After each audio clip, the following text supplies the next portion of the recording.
पढ़ा था जनसंख्या, विश्व जनसंख्या को पढ़े हम लोग। क्लियर यहाँ पर कल हमने जन्म दर, जनघनत्व ये सब पढ़ा। आज का जो टॉपिक है इसमें विश्व जनसंख्या का जो इम्पोर्टेंट क्वेश्चन है सॉल्व हो जाएगा, इसको आपको बार बार प्रैक्टिस करना है। तो देखिएगा क्वेश्चन नंबर है, क्योंकि क्वेश्चन नंबर 4 क्या था, मरुउद्यान क्या है ना। सूरज ने अच्छा बताया कि मरुउद्यान क्या है कि मरुस्थल में जल जहाँ उपलब्ध हो जाते हैं वहाँ पर घास या पेड़ पौधे उगाते हैं, उसके बाद मानवीय बस्तियाँ आ जाती हैं, नगर बस जाते हैं और यही कहलाता है मरुउद्यान। नेक्स्ट क्वेश्चन आता है आयु संरचना को प्रभावित करने वाले कितने कारक, 3 कारक। 3 कारक को बोल रहा है प्रश्न, ठीक है।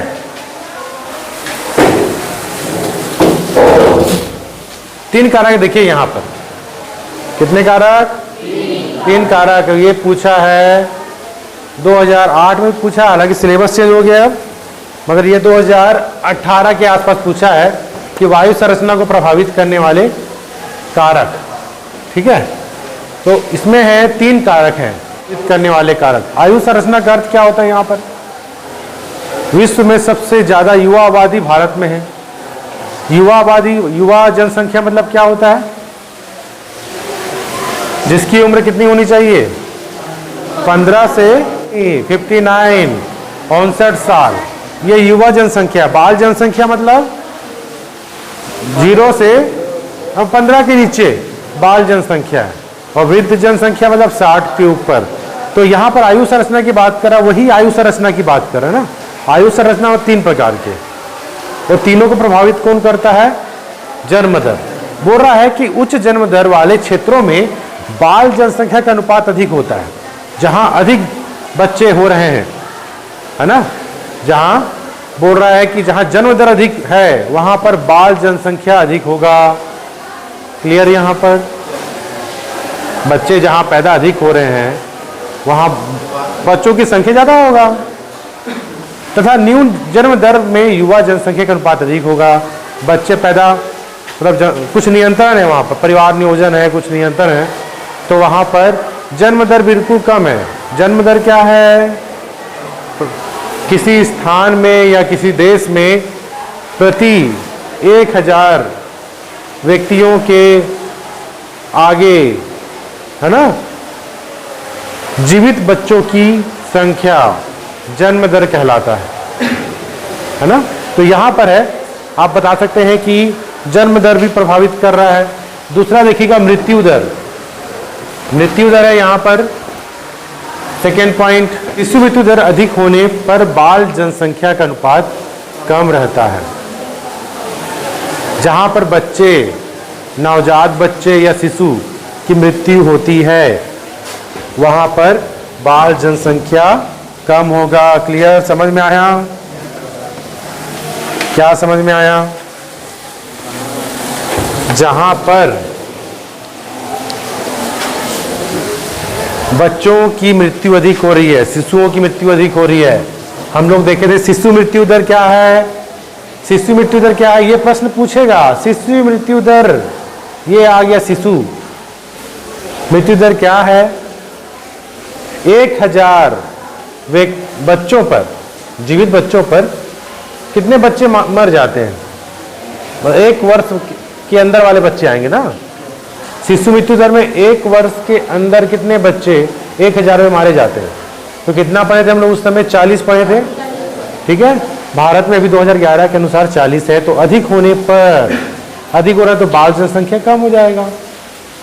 बाल जनसंख्या मतलब 15 से कम, 0-15 के बीच।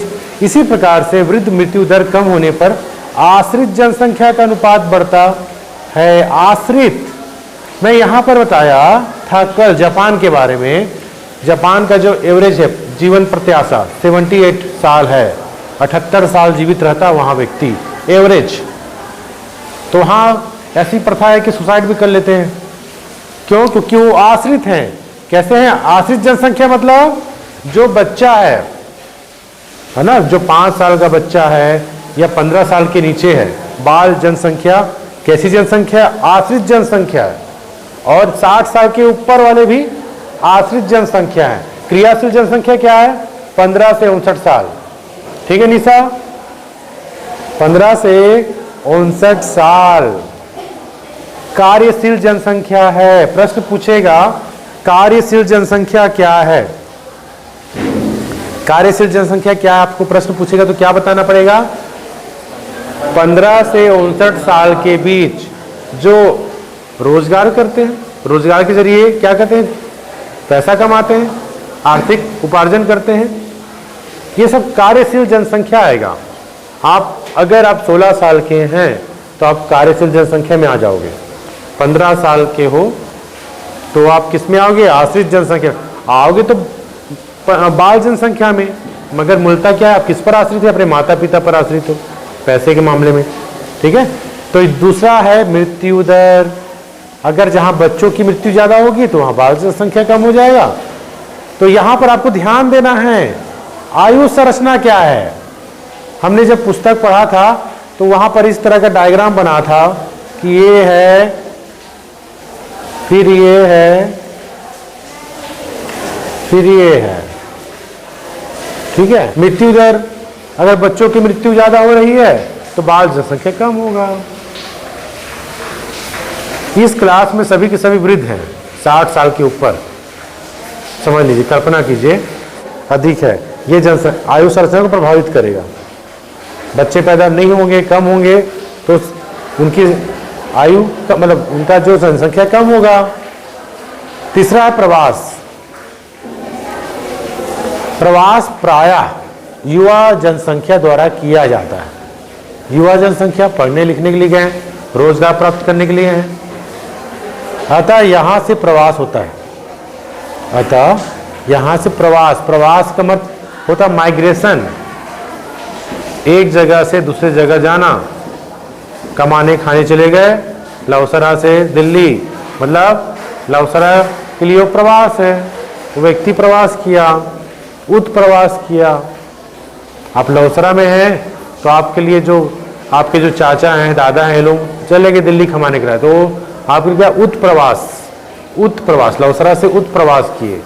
मगर दिल्ली में आप हैं, हाँ दिल्ली में कोई व्यक्ति है और उसके लिए बोले हैं आप्रवास, मतलब दिल्ली आ रहे हैं वो लोग, आप्रवास हो गए।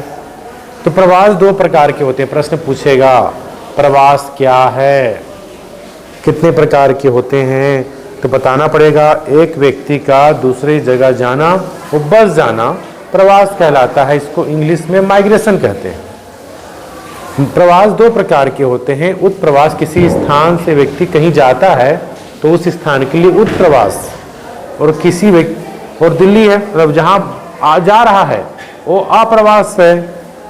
तो सबसे ज्यादा युवा जनसंख्या प्रवास करते हैं।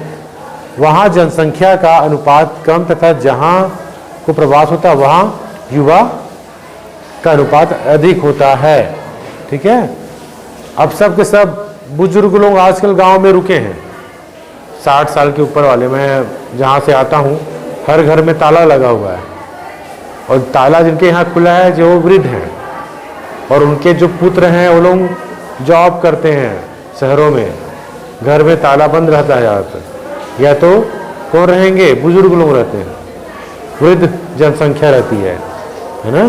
तो किनका प्रवास हुआ, युवा का, 15 से 60 और 15 से 59 साल के बीच वालों का। तो ये समझ में आया, प्रश्न बहुत इंपॉर्टेंट है,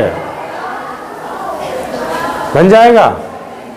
प्रभावित करने वाले कारण कौन से कारक हैं, तो 3 कारक, जन्म दर, मृत्यु दर, प्रवास। याद कर लो अच्छे से। जन्म दर, जिस मृत्यु दर, जिसका ज़्यादा जन्म होगा जनसंख्या उसका ज़्यादा होगा, जिसका ज़्यादा मृत्यु होगा उसका जनसंख्या कम होगा। जो ज़्यादा प्रवास करेगा युवा, है ना, तो वहाँ युवा जनसंख्या बढ़ जाएगा। गांव में देखना दिन के समय लड़के लोग, युवा लोग दिखेंगे नहीं, क्योंकि वो दिन में कमाने के लिए चले गए शक्ति या बाराद्वार दूसरे शहर में, रात को आते हैं। तो दिन भर क्या हो गया, युवा लोग कहाँ चले गए, शहरी क्षेत्र में चले गए, और उस शहर क्षेत्र के लिए क्या हो गया, युवा लोग बढ़ गए। आप शहर जाना, रोड में देखना सब युवा दिखेंगे, कोई डंडा पकड़ के वृद्ध व्यक्ति बहुत कम दिखेगा। करें तो महिलाओं की अपेक्षाकृत कम है, 940 के आसपास, 1000 पुरुष है तो 940 महिलाएं हैं। कितने कम? 60। 1000 लड़कों की शादी होना चाहिए, होगा तो कितने लोग कुंवारे रह लेंगे? 60 लोग कुंवारे रह लेंगे भाई, उनके लिए तो लड़की नहीं मिल रही है। क्लियर? लिंगानुपात। मगर रूस में गया था, 2 दिन रुका, मगर मैं देखा गांव में अधिकांश सब महिलाएं, खेत में काम करने वाली महिलाएं, उनके साथ 5-6 बच्चे, पुरुष दिख ही नहीं रहा है। डिस्कस हो रहा है, आखिर क्यों?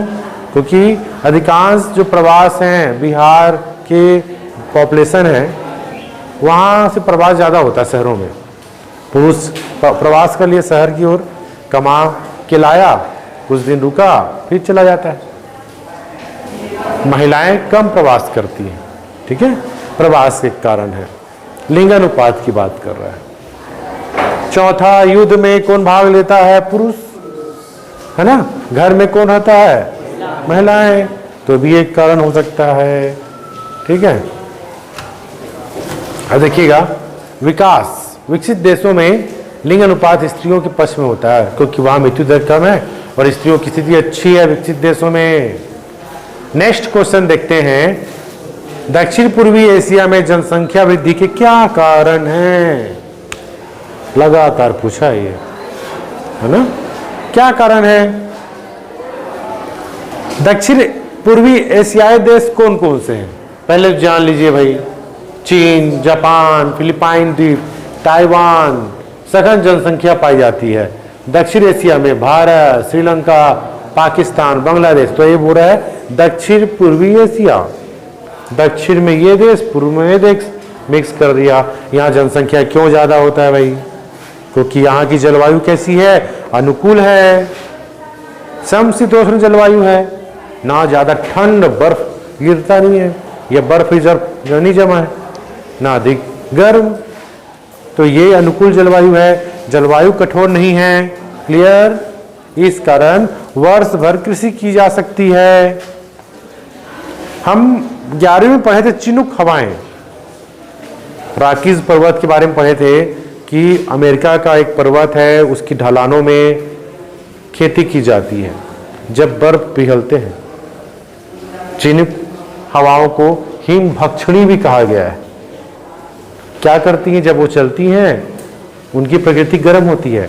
बर्फीले क्षेत्र में जब वो आगे बढ़ती हैं तो बर्फ को पिघलाती हैं। बर्फ को पिघलाने से पानी बन जाता है और नीचे जो खेती कर रहे हैं उनके लिए अच्छा होता है, तो कृषि को फायदा मिल जाता है। और कहीं पर कृषि किया है और बर्फ गिर गया, नष्ट हो जाएगा। ठीक है, तो यहां पर आपको याद करना है कि जो जलवायु कठोर नहीं होता, कैसी अनुकूल जलवायु है, उपजाऊ मिट्टी। क्या पढ़े हम लोग? दक्षिण पूर्वी एशिया में जनसंख्या वृद्धि क्यों है? आप ये कहां से आ रहा है आपके पास आंसर? हमने जब पढ़ा था जनसंख्या को प्रभावित करने वाले कारक, 2 कारक पढ़े थे। कौन कौन से कारक हैं? लड़के बताओ इधर, रविंद्र बताओ। 2 कारक पढ़े थे हम लोग। हाँ, भौतिक कारक, मानवीय कारक। भौतिक कारक में यही सब पढ़े थे, जलवायु, मृदा, जलापूर्ति, धरातलीय उच्चावच, मिट्टी का उपजाऊपन पढ़े। ये क्या है? भौतिक खनिज। हम पढ़े ना भौतिक कारक, उसी को लिखना है, यहां चिपकाना है, बस अंदर का डील को चेंज कर देना है। अब देखिए भौतिक कारक में क्या? धरातलीय उच्चावच। बताना दक्षिण पूर्वी एशियाई देशों में पर्वतीय क्षेत्र की अपेक्षा मैदानी क्षेत्र ज्यादा है, पॉपुलेशन ज्यादा। दूसरा क्या है? जलवायु, यहाँ की जलवायु अनुकूल है, समशीतोष्ण है, जनसंख्या ज्यादा। तीसरा क्या है? मिट्टी का उपजाऊपन, है ना, नदियां हैं, नदियों के द्वारा लाई गई जो उपजाऊ मिट्टी है उससे कृषि की जा रही है, उपज ज्यादा हो रहा है ना, जनसंख्या ज्यादा। जलापूर्ति, जल आसानी से मिल जा रहा है भाई, नदी है, खोदो, है ना। बिहार में बोलते हैं कि भाई वो तराई क्षेत्र जो है, आप बस घर बनाने के लिए, नींव खोदने के लिए खोद रहे हैं, वहां से पानी निकल रहा है, मतलब आपकी हाइट के उतना अगर खोदा गया तो पानी निकलता है ना। तो ये जो नदी क्षेत्र में कोरबा में कोयला, है ना, झारखंड में भी लोहा कोयला बता सकते हैं आप। और क्या आ गया, मानवीय कारक लिख सकते हैं इस चीज़ों को। ठीक है, समझ में आ गया, इसको डील नहीं करना है, बस आपको जानना है कि जापान में विकसित मत्स्य व्यवसाय और औद्योगिकरण, मत्स्य व्यवसाय ये है। मछली पालन को क्या कहा जाता है?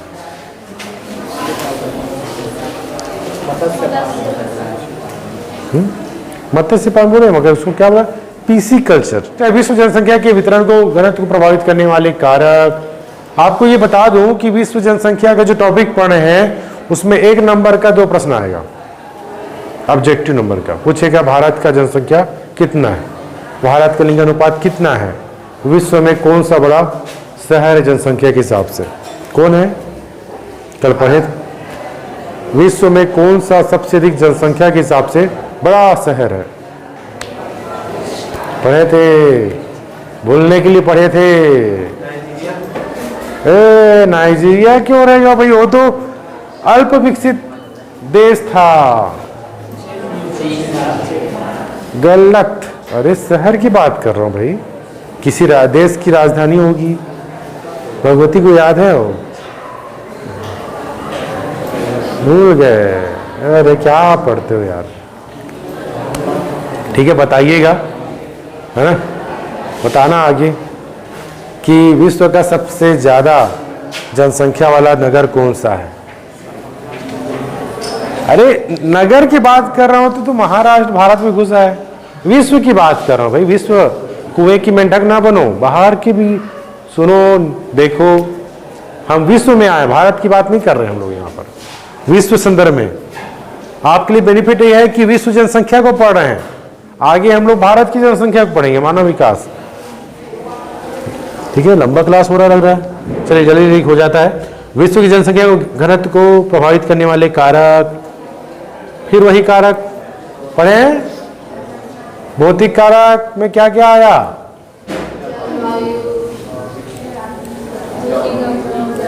ठीक है, आपको याद एग्जाम्पल सब में, देखिए सब में एग्जाम्पल दिया है। एग्जाम्पल मतलब जैसे उदाहरण, ये भारत में और चीन में क्या है, इसको कोई पढ़ के बता दे। चलो लड़कों में अगर दम है तो पढ़ के बता दो, मान जाऊं मैं। यंग है लड़के रहूं, बताओ। कल मैं चैलेंज किया 11वीं क्लास में कि भाई वहां 40 लड़के आए हुए थे, चैलेंज किया कि दम है तो एल्युमिनियम लिख के बताओ। लड़के लोग बताओ, कोई उठ के आओ।